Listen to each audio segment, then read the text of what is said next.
안녕하세요. 대단히 반갑습니다. 그릭넌 자은영TV 이종수입니다. 이번 시간은 1412번째 시간으로 어머니의 방이라는 글을 읽어드리겠습니다. 어머니의 방, 정태헌.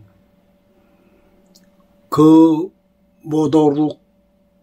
모도록한 텃밭을 어머니의 방이라 부르고 싶다. 대문어기 20여 평 남짓한 그곳엔 갖가지 푸성기가 모락모락하다. 소출을 위한 밭이라기보다 어머니만 나며 들며 머무르는 내면의 공간인 듯 싶다. 이제 노쇠한 어머니로선 더 이상 전답을 건사할 수 없을 뿐 아니라 기레기 비쳐 도리 없이 옥답을 남에게 내주셨다. 대신 허들의 창고를 허물고 그 자리에 텃밭을 일구었다. 흙냄새를 못 잊었어이기도 했겠지만 내심은 이제 당신의 뜻대로 모든 일을 끝마친 지금 당신만의 공간이 필요했어였는지도 모른다. 텃밭엔 푸성기뿐만이 아니다. 그 둘레인 작은 돌로 담을 쌓고 빙 둘러 철따라 피는 소담한 꽃들을 심어 놓으셨다. 얼마 전엔 곽꽃이 도담하게 피어 있었다. 그리고 그 발치엔 시들머들한 대추나무 한 그루가 텃밭을 조용히 내려다보고 있었다.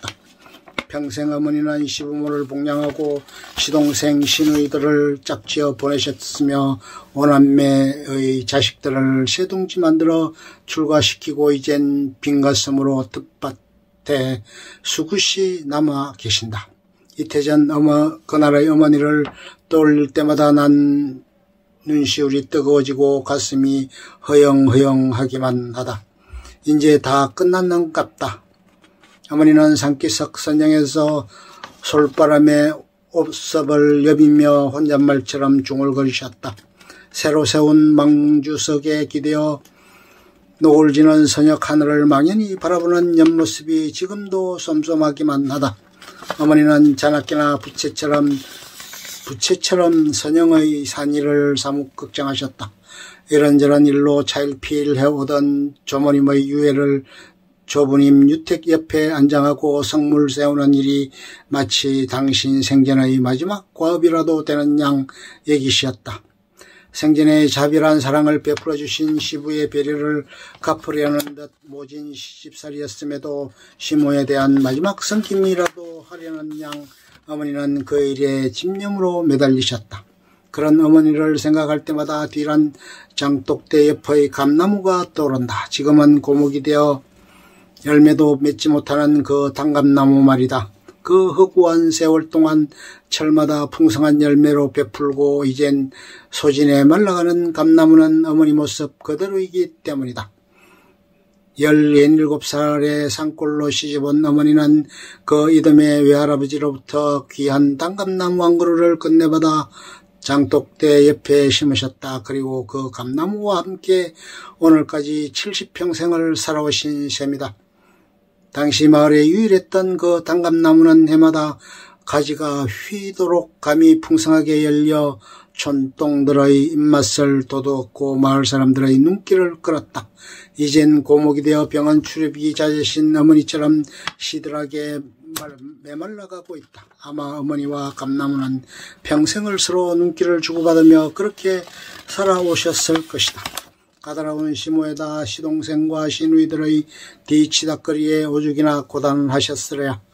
때론 감나무건을 밑에서 치마에 얼굴을 묻고 울음을 삼켰을 것이다. 실로 어머니는 한평생 자신을 내팽개에 친 채 오직 가족들의 안녕만을 위한 희생과 나눔의 일생이었다.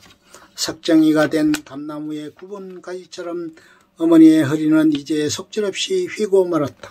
어쩌면 어머니의 고단한 삶은 예초부터 혼자 짊어져야 할 운명이었던가 보다. 공직에서 일찍이 물러나신 아버지는 그저 논둑에서 뒷짐만 지고 벌판만 바라볼 뿐이었다. 어당이 농사일은 어머니의 몫이었다. 어린 눈에도 끼니조차 가족들과 함께하는 걸 본 적이 거의 없을 정도였다. 기껏 선체로 부엌에서 물 말아 훌훌 넘기시고 다시 전력으로 내닫곤 하셨다.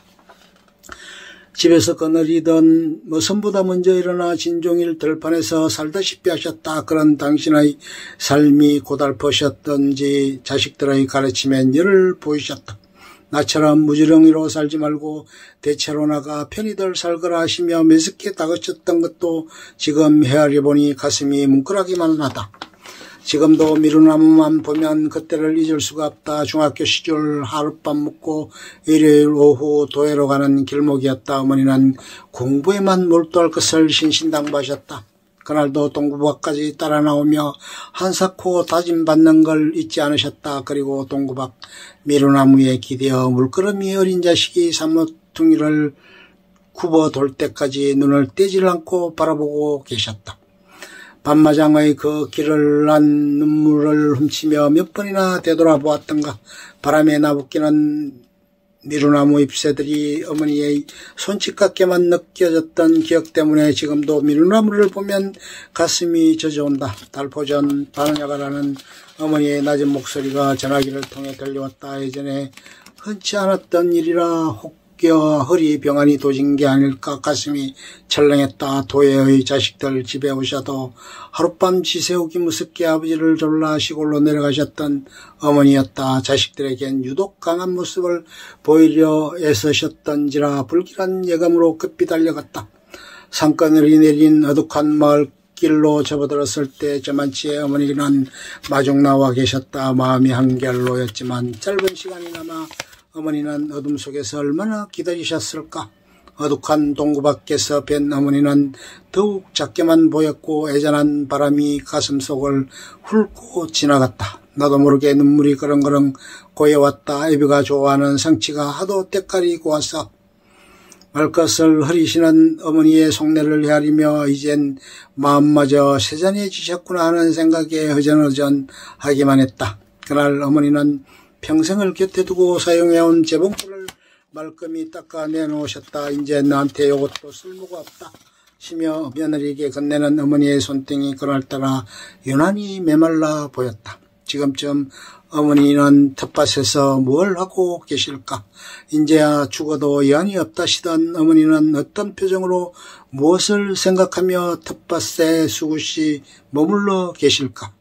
뇌가 껍질을 벗고 나방이 되듯 텃밭에 한 송이 곽꽃으로 남은 어머니의 모습이 아릿하게 가슴을 파고든다. 앞 베란다 안쪽에 놓여있는 손재봉틀이 자꾸만 흐리게 보여 애서 하늘만 바라본다.